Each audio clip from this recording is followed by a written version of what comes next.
Of charge. यानी कोई पूछेगा क्वांटाइजेशन ऑफ चार्ज क्या होता है, तो Q equal to plus minus any. ठीक, अब यहां पर क्या कहा जाता है कि Q को बोला जाता है charge on a body,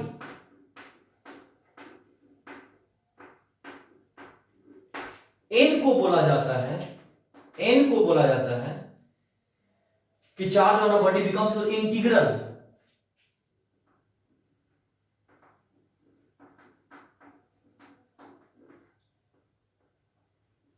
number of electron, या सिंपली लोग बोलता है number of electron, integral number of electron, और E का मतलब होता है चार्ज ऑफ इलेक्ट्रॉन।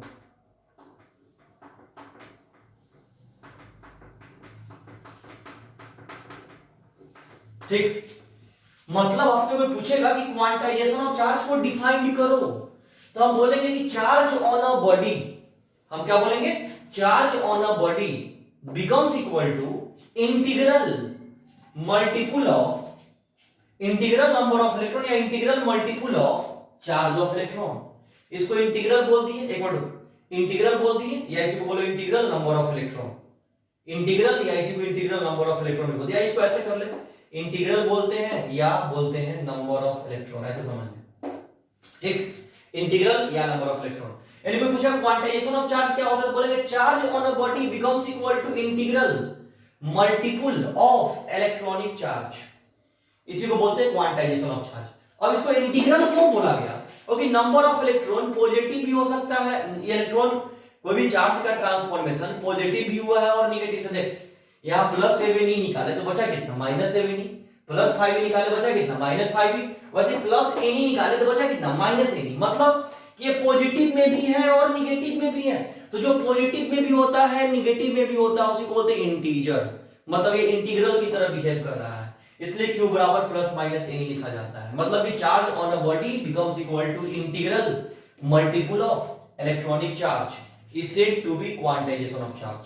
ठीक, मतलब इस जगह के बाद आप डिफिनीशन लिख लेना कि हम बोल दे रहे हैं कि charge on a body becomes equal to integral multiple of electronic charge is said to be quantization of charge. मतलब एक बॉडी पे जितना चार्ज होगा वो बराबर होगा किसके, तो integral multiple of electronic charge या चार्ज ऑफ इलेक्ट्रॉन के।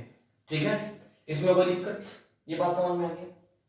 अब इस जगह में कोई बच्चा के मन में क्वेश्चन आएगा कि सर आप हमेशा +7 ही +5 ही क्यों निकाले, आप ऐसे भी तो निकाल सकते थे, आप ऐसे भी तो निकाल सकते थे कि अगर हम 1.5 इलेक्ट्रॉन को प्लस इलेक्ट्रॉन को बाहर निकालेंगे तो इसके अंदर कितना चार्ज बच जाएगा, -1.5 इलेक्ट्रॉन। ऐसा भी तो किसी बच्चे के मन में आ सकता है कि सर हमेशा 7 ही -7 ही 5 ही -5 ही क्यों, 1.2 1.3 ऐसे भी तो निकाल सकते हैं। तो ना, ऐसे निकालना गलत है, पॉइंट पॉइंट में कभी नहीं निकाल सकते हैं कि +1.5 ही -1.5 ही, इस टाइप से कभी निकालना पॉसिबल नहीं है। क्यों नहीं है, तो आपको बताते हैं, सुनो। इसलिए नहीं है कि मान लो इलेक्ट्रॉन का मास का कोई बात करेगा, मास ऑफ इलेक्ट्रॉन, तो हम क्या बोलेंगे 9.1 into 10 to the power -31 kg, यानी मास ऑफ इलेक्ट्रॉन इतना ही होता है 9.1 into 10 to the power -31 kg होता है। तो ये बहुत छोटा मास है, तो खुद सोचो कि इलेक्ट्रॉन जब बहुत छोटा है तो इसको और छोटा करना पॉसिबल नहीं है, इसलिए इसको दशमलव में तोड़ करके ट्रांसफर नहीं करते हैं कि हम 2.5 इलेक्ट्रॉन ले लिए, 0.5 ले लिए। अरे इलेक्ट्रॉन तो खुद छोटा है, उसको और छोटा करना पॉसिबल नहीं है, इसलिए हमेशा एक बॉडी से दूसरे बॉडी में चार्ज यानी इलेक्ट्रॉन प्रोटॉन का ट्रांसफॉर्मेशन, हमेशा एक बॉडी से दूसरे बॉडी में इलेक्ट्रॉन का ट्रांसफॉर्मेशन ऑलवेज इंटीजर के रूप में होगा। किसके रूप में होगा, इंटीजर, जैसे 1e -1e 5e -5e ne -ne, इस टाइप से। ठीक, कोई दिक्कत। तो अब बात क्या उठता है कि 2-3 अच्छा क्वेश्चन यहां हो सकता है। एक कि सीबीएसई बोर्ड में क्वेश्चन पूछा है कि किसी बॉडी के क्वांटाइज्ड होने का मेन कारण क्या है, किसी बॉडी के क्वांटाइज्ड होने का मेन कारण क्या है, तो आपको आंसर देना है कि किसी भी बॉडी के क्वांटाइज्ड होने का मेन कारण है कि एक बॉडी से दूसरे बॉडी में हमेशा, एक बॉडी से दूसरे बॉडी में हमेशा इलेक्ट्रॉन का ट्रांसफॉर्मेशन इंटीजर के रूप में होता है। किसके रूप में होता है, इंटीजर के रूप में होता है। मतलब बोर्ड एग्जाम में क्वेश्चन आ गया कि what is the cause of quantization of charge of a body, मतलब किसी भी बॉडी के क्वांटाइज्ड होने का मेन कारण क्या है। तो आपको आंसर लिखना है कि the cause of quantization of charge of a body is, the cause of quantization of charge of a body is integral number of electron is transfer from one body to another body. एक body से दूसरे body में हमेशा integral number of electron transfer होगा, ठीक, कोई दिक्कत। और दशमलव में ट्रांसफर इसलिए नहीं होगा क्योंकि इलेक्ट्रॉन का मास खुद बहुत छोटा है, इसको और छोटा करना पॉसिबल नहीं है।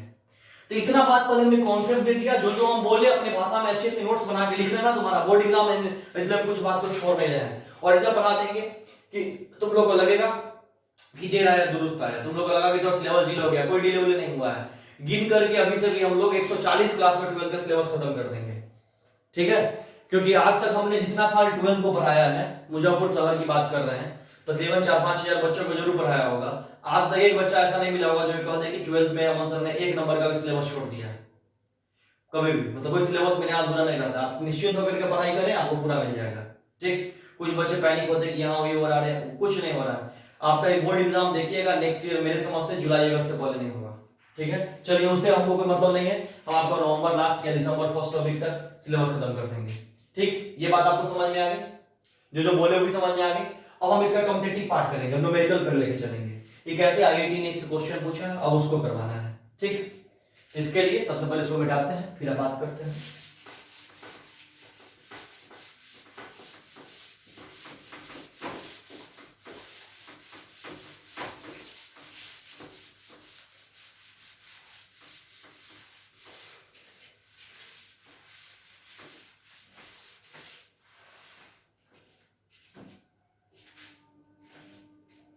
अब मान लो कि क्वांटाइजेशन ऑफ चार्ज क्या निकाला हमने, Q equal to plus minus n निकालो, Q equal to plus minus n, ठीक। तो बात क्या करते हैं कि सुनना, यहां ऑलवेज यूज करना Q का मतलब charge on the body, N का मतलब number of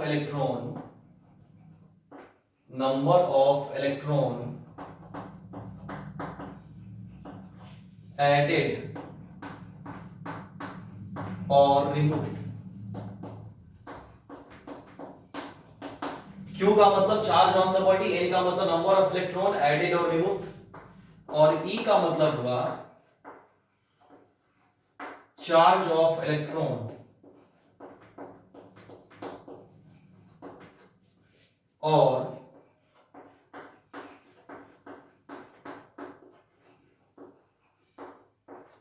इलेक्ट्रॉनिक चार्ज।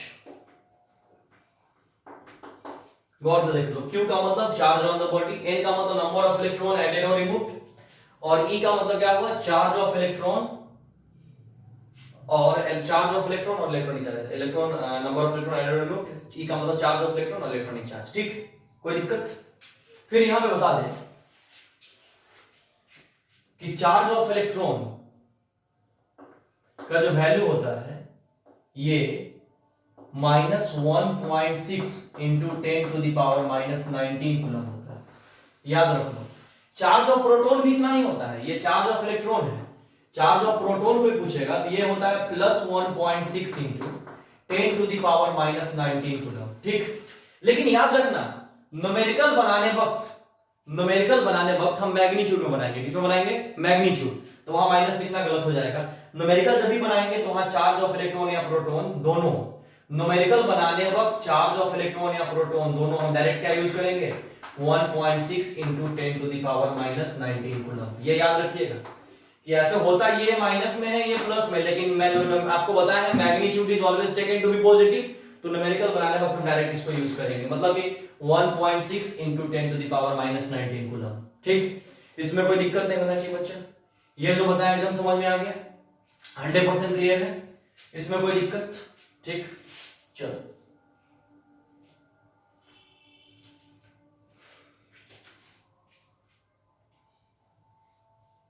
इसको नोट करो, हम क्वेश्चन स्टार्ट करते हैं, फिर एक पर एक खतरनाक क्वेश्चन करवाते चलेंगे। इसको नोट करो पहले, और बहुत मजा आएगा क्वेश्चन बनाने में।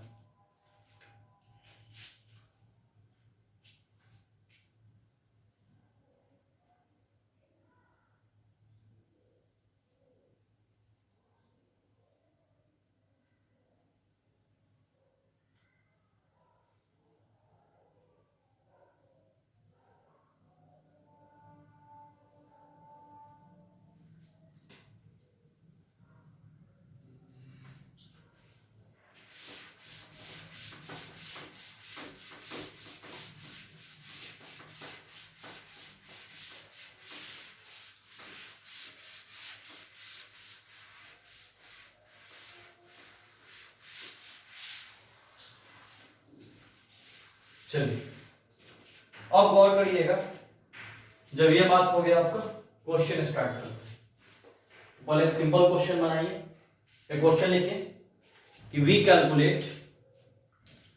Calculate charge on a body, we calculate charge on a body which have 10 to the power 5, which have 10 to the power 5 number of electron added or removed, which have 10 to the power 5 number of electron added or removed।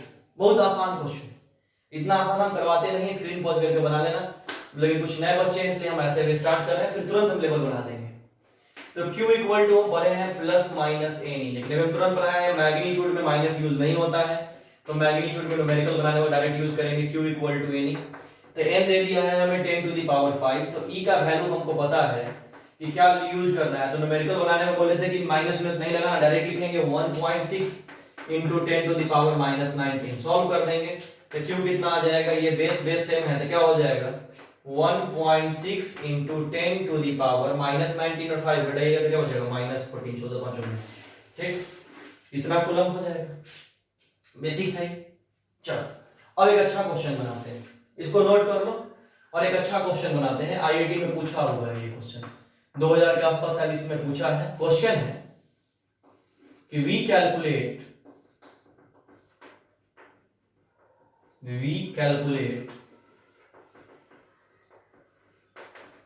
charge in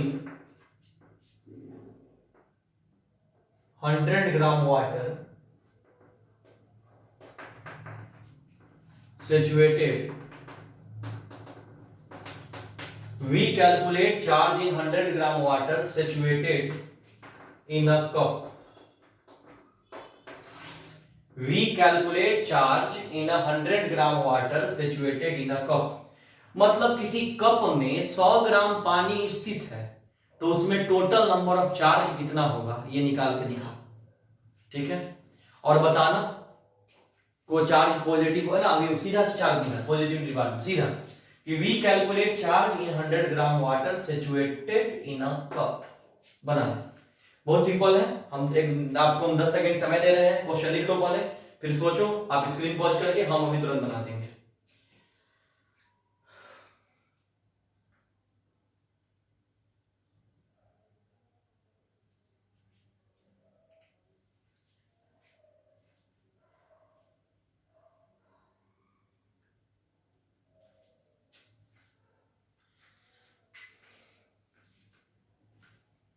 चलो तुम screen pause करके सोचो, हम बना देते हैं।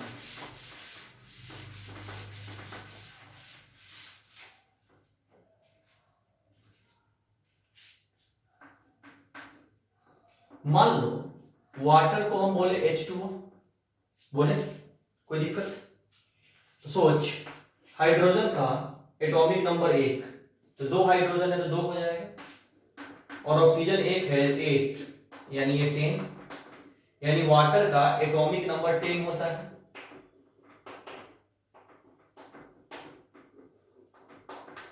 Water का atomic number कितना होता है 10, कोई डाउट, चलो बढ़िया। अब वाटर का ही एटॉमिक मास की अगर बात करें, किसकी बात करें एटॉमिक मास, तो हाइड्रोजन का एटॉमिक मास भी 1 होता है, 2 हाइड्रोजन है तो 2, और ऑक्सीजन का एटॉमिक मास 1 होता है, ऑक्सीजन का एटॉमिक मास 16 होता है, सॉरी 16 होता है, एक ऑक्सीजन है तो 16, इसका एटॉमिक मास हो जाएगा 18 ग्राम।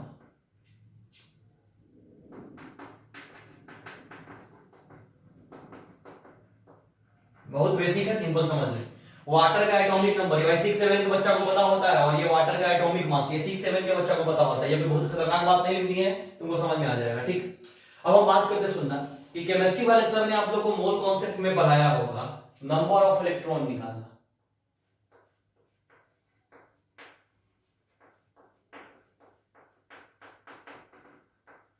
तो केमिस्ट्री वाले सर ने कहा होगा कि number of electron equal to होता है एवोगाड्रो नंबर गुने एटॉमिक नंबर।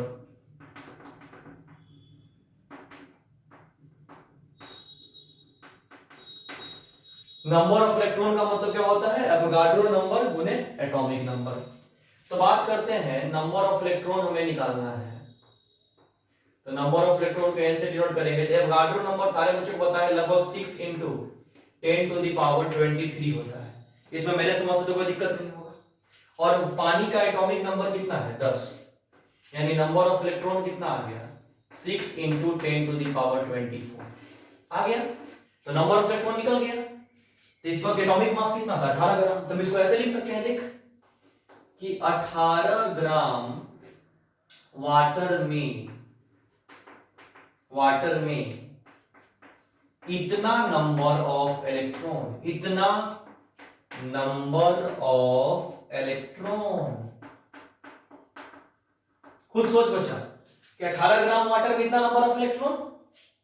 तो बता 1 ग्राम वाटर में नंबर ऑफ इलेक्ट्रॉन, जैसे खुद सोचा 18 कलम का दाम इतना रुपया, एक कलम का दाम, एक पेन का दाम, यूनिटरी मेथड डिवाइड में लिया तो क्या हो गया? 6 into 10 to the power 24 by 18 number of electron. तो 18 ग्राम वाटर में इतना नंबर ऑफ इलेक्ट्रॉन तो 1 ग्राम में निकाल लिए।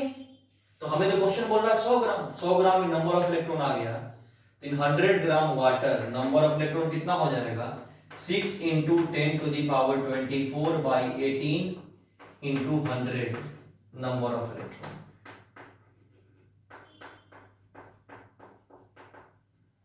हो गया? कोई डाउट? तो 100 ग्राम वाटर में जब बच्चा इतना नंबर ऑफ इलेक्ट्रॉन हो जाएगा, 100 ग्राम वाटर में जब इतना नंबर ऑफ इलेक्ट्रॉन हो जाएगा,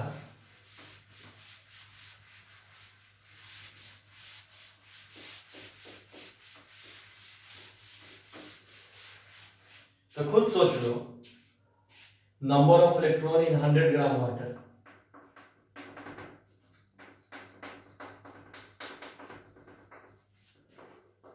इन 100 ग्राम वाटर कितना हो गया?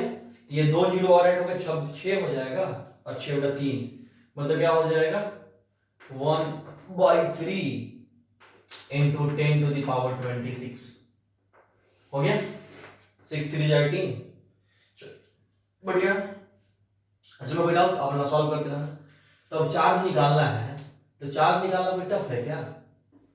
Q equal to n magnitude में, तो n हमें पता है 1/3 into 10 to the power 26 और e के जगह पर 1.6 into 10 to the power -19 होता है। और कोई बच्चे इसको सॉल्व कर लेगा और सॉल्व करके जो आएगा वही हमारा चार्ज हो जाएगा। आसान था कि टफ? बहुत सिंपल था, बस समझना था थोड़ा सा। ठीक, तो आज बच्चे पहला लेक्चर है, ज्यादा नहीं पढ़ाते हैं, यहीं पे छोड़ देते हैं। हम उम्मीद कर रहे होंगे कि जितने बच्चे अभी पढ़ना स्टार्ट किए हैं आपको सारे बच्चों को एकदम बहुत अच्छे से समझ में आएगा, बहुत अच्छा लगा होगा पढ़ने में, वीडियो क्वालिटी भी सही होगी।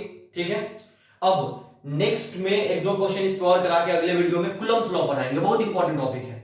और कूलम्ब्स लॉ पे तकरीबन कम से कम क्लास में ही आपके वीडियो में ही कम से कम 10-15 क्वेश्चन करवाएंगे, और फिर आप लोगों को जो डीपीपी अवेलेबल करवाएंगे उसमें कूलम्ब्स लॉ पे ही हर एक वैरायटी का क्वेश्चन कम से कम होगा आपका 30 से 35, और उस पूरे डीपीपी को डिस्कस करके फिर अगले टॉपिक में ही करेंगे। ठीक, तो अगला टॉपिक बहुत इंपॉर्टेंट होगा, और इसको अच्छे से कवर करिए और वीडियो को जितना जितना शेयर कर सकते हैं करिए। फिर नेक्स्ट वीडियो में मिलते हैं। Thank you.